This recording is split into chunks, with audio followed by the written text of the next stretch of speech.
Voltando no intervalo, nosso assunto agora vai ser BRICS-China, então aproveito para dar meu boa noite agora aos integrantes da roda, começando por Tiago de Aragão, remoto lá de Buenos Aires. Obrigado, boa noite a você, Tiago, e ao Lourival Santana aqui à minha esquerda no estúdio em São Paulo. Na África do Sul, Lula discursou num fórum empresarial que faz parte dessa cúpula dos BRICS. É o primeiro evento com chefes de Estado dentro dessa série de cerimônias, digamos assim. Na fala do presidente brasileiro, registra-se uma defesa por uma moeda comum ao grupo e o fortalecimento dessa, digamos, associação com mais integrantes. A reportagem é do nosso enviado especial à África do Sul, Américo Martins. O presidente Lula se reuniu nesta terça-feira com os líderes dos outros 4 países membros do BRICS. No primeiro dia da cúpula entre eles, aqui em Joanesburgo, na África do Sul. Os líderes discutiram a possibilidade de ampliação do grupo, com a entrada de outros países, a criação de mecanismos que possam substituir o dólar no comércio exterior e também a reforma do sistema de governança global. No seu primeiro discurso público na cúpula, durante o BRICS Business Forum, um encontro de empresários do grupo, Lula admitiu a entrada de mais países nos BRICS e defendeu medidas para substituir o dólar. Nossos países reunidos representam 1/3 da economia mundial. Essa relevância vai crescer com a entrada de novos membros plenos e parceiros no diálogo. A colaboração entre o setor público e privado é vital para aproveitar esse potencial e alcançar resultados duradouros. Pouco antes do início formal do encontro, o presidente brasileiro também falou sobre o BRICS durante uma live em suas redes sociais. Ele disse que o grupo pretende que o chamado Banco dos BRICS seja maior até do que o FMI. A gente quer criar um banco muito forte, que seja maior do que o FMI, mas que tem outro critério de emprestar dinheiro para os países. Não de sufocar, mas de emprestar na perspectiva de que o país vai criar condições de investir o dinheiro, se desenvolver e pagar. Nós pagamos o FMI, emprestamos 15 bilhões de dólares para eles e hoje nós não devemos nada ao FMI e nem queremos dever. O que nós queremos é ter reservas cada vez mais fortes para que a gente seja dono do nosso nariz em qualquer discussão que a gente faça. Lula também criticou o Fundo Monetário Internacional, dizendo mais uma vez que suas regras são problemáticas para os países em desenvolvimento. E é possível a gente ajudar a Argentina tendo como moeda o yuan. Sabe, aqui da China, sabe, fazer uma coisa diferente, uma coisa um pouco mais serena, mais madura, menos pragmática, como é as regras estabelecidas hoje, que só favorece o sistema financeiro. Só favorece. Eu fico às vezes irritado, Shoa, porque quando houve a crise em 2008 nos países ricos, o FMI não se manifestou. Até parecia que o FMI não existia. Agora, quando tem uma crise em qualquer país pequeno, seja da África ou da América Latina, o FMI resolve dar palpite, resolve falar, resolve meter o bico. Sabe, quando na verdade ele deveria ajudar. Deveria ajudar, mas não ajuda. O dinheiro que ele põe lá é quase como se fosse um cabresto. O país fica preso àquilo e não consegue sair. A China quer aproveitar a cúpula para ampliar os BRICS e usar o grupo como uma plataforma na sua disputa geopolítica com os Estados Unidos. O presidente Lula, no entanto, disse que não acredita que o bloco venha a ser antagônico ou disputar espaços, seja com o G7, com o G20 ou mesmo com os Estados Unidos. Américo Martins, de Joanesburgo, para a CNN Brasil. Tiago de Aragão, eu vou puxar o assunto mais para o lado da China. A China, evidentemente, isso não é segredo para ninguém, tem uma pretensão de desafiar os Estados Unidos no estabelecimento de uma nova ordem internacional, seja como a gente quiser chamá-la. Ao mesmo tempo, o governo americano hoje acusa a China de não ser transparente em relação aos dados da sua própria economia.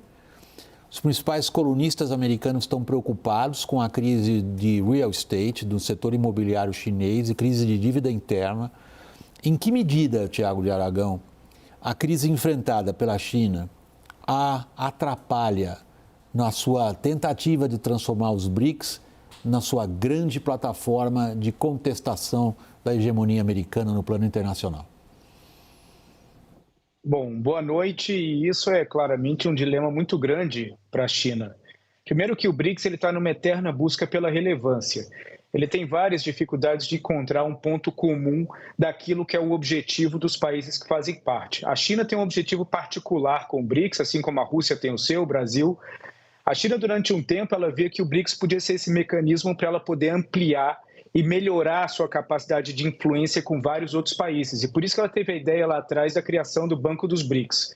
Mas a partir do momento que a Rota da Seda e os financiamentos próprios que a China executou em vários outros países do mundo começaram a dar muito efeito, ela deixou de lado os BRICS e o Banco dos BRICS por entender que isso seria um trabalho duplo em cima do mesmo objetivo.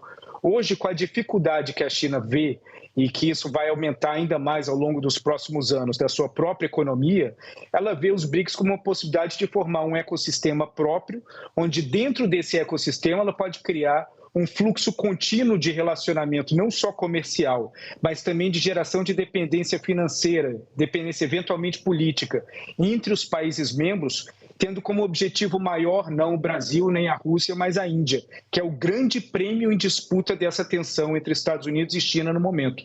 Então, a Índia é um papel e um ponto muito importante para a China manter o BRICS vivo e manter a Índia próxima dos seus objetivos. Olival, se a gente observa o que a China vem fazendo, particularmente desde o famoso discurso do Xi Jinping na Assembleia Geral das Nações Unidas no outono lá do Hemisfério Norte em 2021, no qual praticamente ele traça o roadmap do aumento da influência da China em busca do que os chineses chamam, e o Lula repete muito essa expressão, uma nova governança global, que no fundo significa a ONU ser muito mais apropriada aos objetivos da China do que até agora foi. Quando a gente considera as rivalidades ali da região, particularmente essa a qual o Tiago se referia nesse momento, com a Índia, já passou a China em população, está crescendo mais que a China. A China consegue fazer os BRICS trabalhar nessa direção com os problemas que ela enfrenta? Eu acho que a Índia, ela representa quase, digamos assim, quase 8% do PIB mundial, né? Os BRICS representam 32% do PIB mundial. Eles ultrapassaram o G7, que representa 30%. Desses 32%, 19% é a China. Pelo critério de power purchase? Não. Pelo critério nominal. de PIB? Nominal? É. Traduzido em dólar? China 19%, Índia 7,73%, quase 8%. Então, os BRICS, essa expansão sem a Índia, ela fica um pouco comprometida, né? Mas eu acho que a Índia vai fazer um papel aí de ambiguidade estratégica, tentando extrair os melhores benefícios dos Estados Unidos, leia-se Programa de Desenvolvimento de Armas Sofisticadas, e da Rússia, da China, né? Exportação de manufaturados baratos da China para a Índia, de energia barata da Rússia para a Índia, assim por diante. Com relação a essa questão da ONU e da reforma do Conselho de Segurança, eu me lembrei hoje de uma coisa, que eu cobri a ida do Lula e do Celso Amorim em 2004 para a China, a primeira viagem deles. Quando o Lula tornou o Brasil o primeiro grande país a conceder à China o status de economia de mercado, né? Que dava então uma concessão para a China nos processos de dumping, que a China pratica até hoje, né? Os subsídios para vender barato e inundar o mundo com manufaturados mais baratos. E, em troca, a China oferecia, Hu Jintao, o presidente da época, oferecia apoiar o Brasil na postulação do assento permanente do Conselho de Segurança. Passaram-se 19 anos. E então o Brasil ali concedeu poder real em troca de uma promessa de poder. 19 anos depois, a questão do assento permanente, da ampliação do Conselho, não andou nem 1 centímetro. E o Brasil, de novo, concede poder real, que é a expansão dos BRICS, que reduz o peso específico do Brasil como potência média dentro desse grupo, em troca, de novo, a mesma promessa que não andou nem 1 centímetro 19 anos depois, e ele aceita mais uma vez conceder poder real em troca de poder ilusório. Daniel, o Lorival está lembrando um episódio. Os chineses não têm o menor interesse em promover o G4 de entrada no Conselho de Segurança, que incluiria Alemanha, Japão e Índia, além do Brasil. Dois rivais diretos, Japão e Índia. Jamais vai concordar com isso. A nossa diplomacia vai continuar insistindo nisso, Daniel?